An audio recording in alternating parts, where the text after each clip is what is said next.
Assalamualaikum warahmatullahi wabarakatuh. Terima kasih atas kehadiran para peserta didik baru kelas 7 SMP Negeri 147 Jakarta. Sebelum kita memulai, kita lebih baik tepuk pramuka dulu karena kita sedang berpakaian pramuka supaya kita bisa mengingatkan kebersamaan kita. Yuk, sama-sama kita lakukan tepuk pramuka. Hari ini Ibu akan memberi materi mengenai hidup sehat tanpa narkoba. Kita dengar beberapa selentingan sekarang ini banyak kasus-kasus masyarakat yang menyalahkan penggunaan obat-obat terlarang. Padahal itu tidak baik, akan merusak diri kita, akan mengganggu ketenangan orang lain dan sekitar kita. Padahal kita sedang dilanda musibah pandemi COVID, di mana kita harus menjaga kebersihan diri kita, lingkungan kita, dan sekitarnya. Sekarang kita harus menjaga 5 hal, yaitu 5M, mencuci tangan dengan sabun atau membersihkan dengan hand sanitizer, menggunakan masker, menjaga jarak, menghindari kerumunan, dan mengurangi mobilitas. Dengan sudah ada ketentuan seperti ini, kita harus hidup bersih agar kita terhindar dari wabah penyakit. Tetapi masih banyak orang yang tidak sadar dengan menambah masalah yang lain, yaitu penyalahan penggunaan obat terlarang atau narkoba. Sebaiknya kita hindarkan, dan itu akan merugikan diri kita sendiri. Oleh sebab itu, simaklah materi ini agar kalian bisa terhindar dari hal-hal yang merusak masa depan kalian. Tetapi sebelum Ibu menyampaikan materi, Ibu akan merelaksasikan diri kita mengingat waktu kita latihan pramuka. Kalian bisa praktikkan nanti di rumah atau bersama-sama. Mungkin kalian sudah tahu. Perhatikan. Satu jari kanan, satu jari kiri, digabung jadi 2, jadilah jembatan, jadilah jembatan. 2 jari kanan, 2 jari kiri, digabung jadi 4, jadilah kelinci, jadilah kelinci.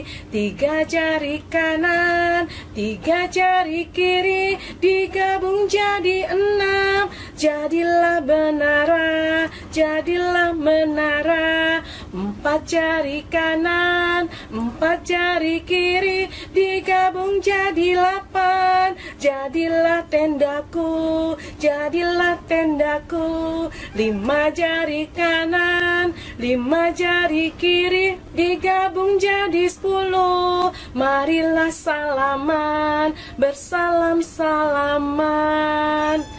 Nah, itu adalah hanya sekedar mengingat saja ketika kita latihan pramuka, tetapi kamu bersalaman tidak bisa bersama teman-teman kamu bisa bersalaman dengan ayah bunda, bersalaman dengan kakanda dan adinda di rumah. Mari kita saksikan materi hidup sehat tanpa narkoba.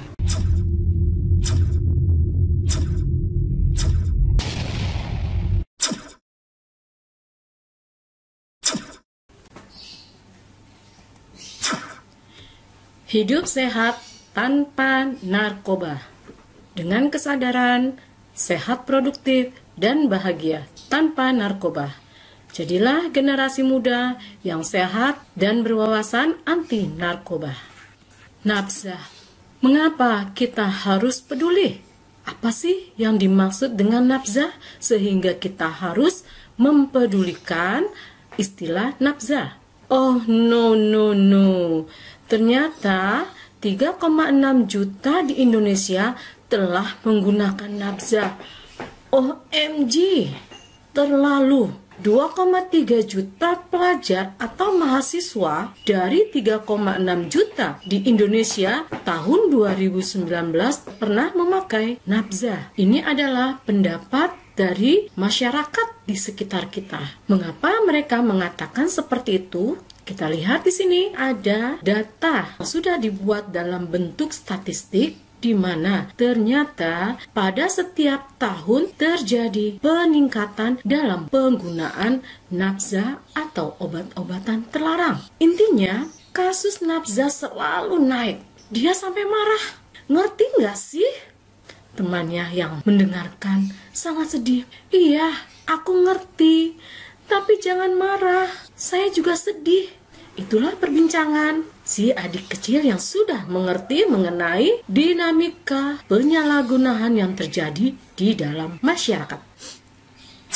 Apa yang dimaksud dengan nafza? Ternyata nafza adalah suatu singkatan yang berasal dari narkotika, psikotropika, dan zat adiktif.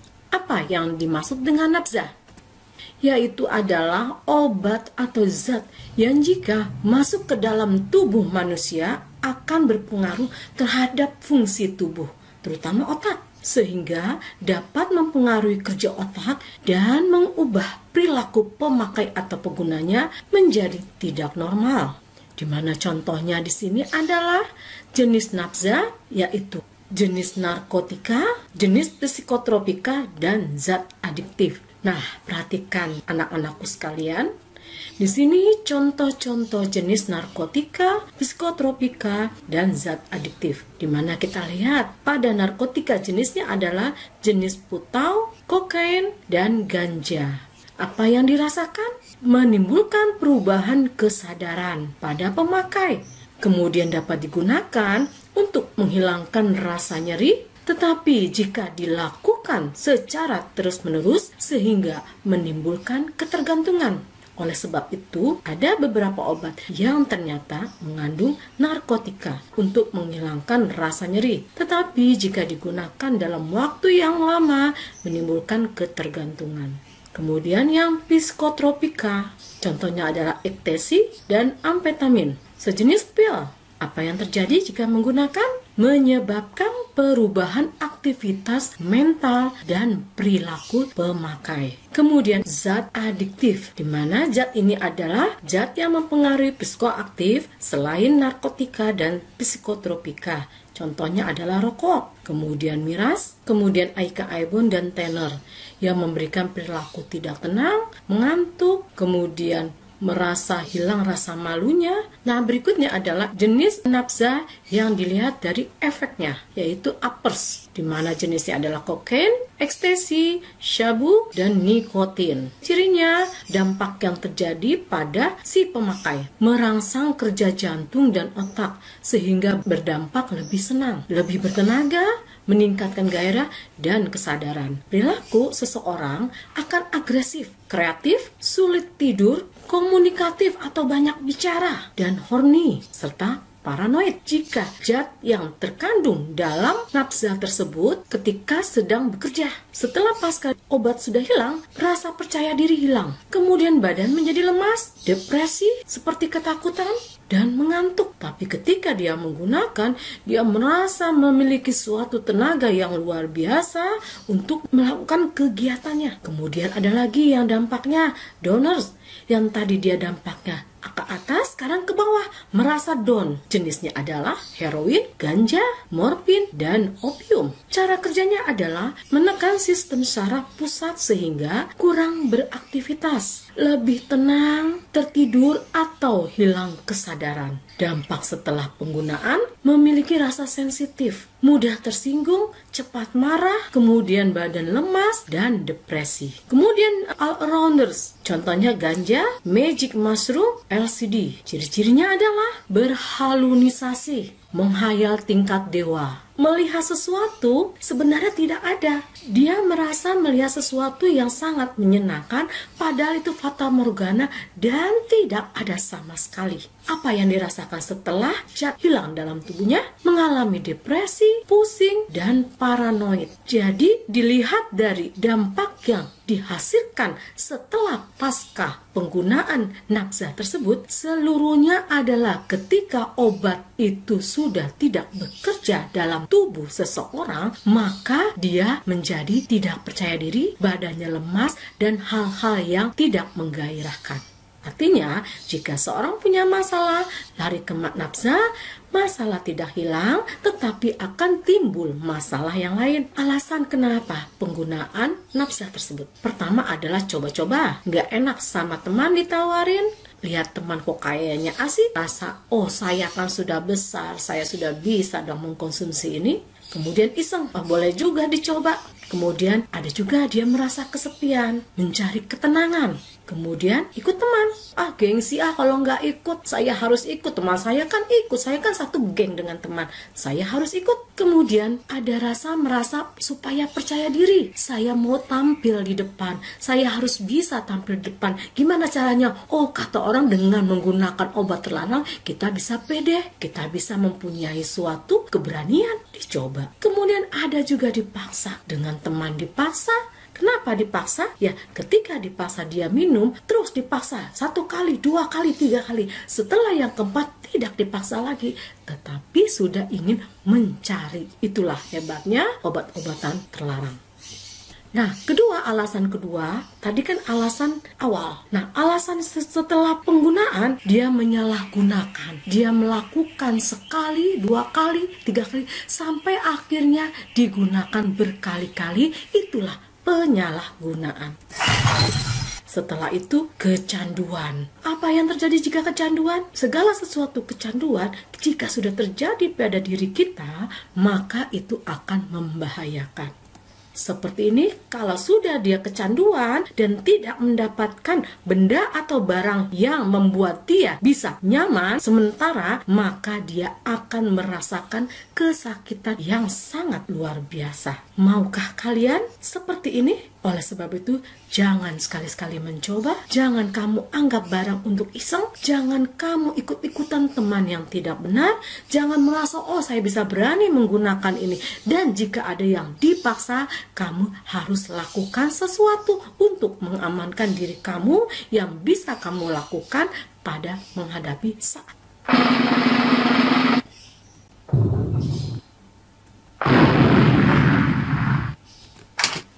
Setelah menjadi suatu ketergantungan, timbullah telur adiksi atau cikal bakal hal-hal yang akan terjadi dari awal-awal coba-coba, dari awal-awal iseng, dari awal karena dipaksa, sehingga timbullah masalah-masalah yang menjadi suatu paket di dalam lingkaran permasalahan yang dialami pada kehidupan pecandu, penyalahgunaan obat, seks bebas. Setelah obat-obatan akan mempengaruhi pikiran yang tidak normal, STDs, HIV, HCN, timbul lagi money crime, yaitu kejahatan karena keuangan. Timbullah kekerasan pada diri si pecandu. Inilah dampak tadi yang disebutkan cikal bakal dari telur adiksi, yaitu HIV. Karena si pengguna narkotika, psikotropika, dan adiksi sering menggunakan suntikan. Terkadang suntikan digunakan secara bergantian. Padahal suntikan tersebut kadang ada virus-virus yang membahayakan. Sehingga dampaknya pada penyakit HIV, yaitu hilangnya zat anti kekebalan tubuh manusia. Kita tidak ingin seperti itu, kalian juga tidak. Kalian adalah merupakan generasi penerus bangsa yang bisa membangun bangsa kita menjadi suatu bangsa yang maju, berkarakter, yang memiliki integritas tinggi. Telur adiksi lainnya adalah berkaitan dengan keuangan. Ketika sudah kecanduan, tidak punya uang, apa yang dia lakukan? Dia harus mendapatkan uang dengan cara mencuri. Kalau ketahuan, habis digebukin, habis dipukul, atau pola pikirnya menjadi cepat marah karena dia sensitif, sehingga akhirnya terjadi perkelahian dan banyak kecelakaan akibat yang dilakukan bagi sepengemudi karena dia mengkonsumsi nafsa tersebut. Mantan aktor cilik yang dulunya keren, dia kecanduan heroin, punya prospek yang masa depan yang sangat baik, kecanduan. Akhirnya badannya kurus kering, masa depan hancur. Andika, pemain band, pesan tembakau gorila lewat medsos, menggunakan tembakau gorila, ditangkap dengan polisi. Gimana sih tembakau gorila? Nah, seperti ini. Pilihan untuk para penyalahguna narkoba bisa berdampak sosial, bisa berdampak ekonomi. Pertama misalnya adalah dampaknya di penjara. Kedua, masuk rumah sakit jiwa. Ketiga, sakit atau sampai dengan kematian. Keempat, Ya, rehabilitasi. Nah, faktanya adalah ternyata rokok itu sangat konyol. Rokok adalah salah satu pintu gerbang narkoba. Dari orang pertama mencoba rokok. Setelah mencoba rokok, ditawarkan dengan yang lain atau bergaul dengan teman-teman perokok pada usia-usia remaja. Sehingga datanglah orang menghampiri. Biasanya begitu, ketika ada anak-anak muda merokok, datang seseorang, dia menawarkan, "Hei, kalian anak muda, maukah kalian mencicipi ini? Gak bayar, gratis. Kalian bisa pakai. Sekali dikasih, besoknya datang lagi. Nih ada lagi saya, dikasih lagi." Dia memantau dari jauh. Ternyata ketika dia hari ketiga gak muncul, dia ngintip dari jauh. Si anak muda itu ternyata nungguin, mana ya orang itu yang bawa. Saya udah kepingin lagi nih. Ternyata membuat kita ketagihan. Dia mencari, akhirnya mencari. Kalau sudah mencari, si orang pemuda tadi itu tidak lagi memberi, tapi harus beli. Nah, kalau sudah beli, itu kalian mengeluarkan uang sekali, dua kali, sampai akhirnya kalau nggak ada, akhirnya mengambil uang orang lain. Apa yang bisa dilakukan dalam kondisi hal-hal yang terjadi pada tahapan-tahapan sebelumnya agar tidak terjerat narkoba? Pencegahannya adalah pertama, meningkatkan iman dan takwa. Kemudian kedua, memperhatikan teman bergaul dan selalu waspada. Kemudian selanjutnya, pendewasaan kepribadian. Kemudian keempat, meningkatkan pengembangan diri dan kemampuan mengatasi masalah.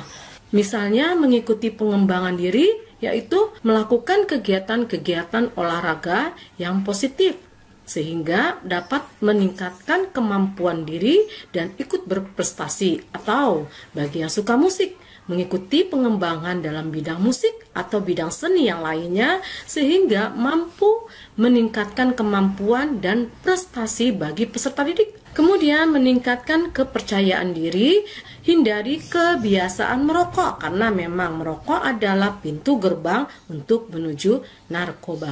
Nah, jika kalian sudah melakukan hal ini, insya Allah kalian akan memberikan hal-hal yang terbaik bagi diri kalian dan masa depan kalian. Sehingga kalian pun mendapatkan hidup yang bersih, dapat menjalani kebiasaan yang positif, dan dapat mengembangkan serta meningkatkan prestasi bagi kalian sebagai penerus generasi bangsa untuk melanjutkan perjuangan bangsa Indonesia. Ya, terima kasih. Sampai sini saja Ibu sampaikan mengenai narkoba, psikotropika, dan zat adiktif.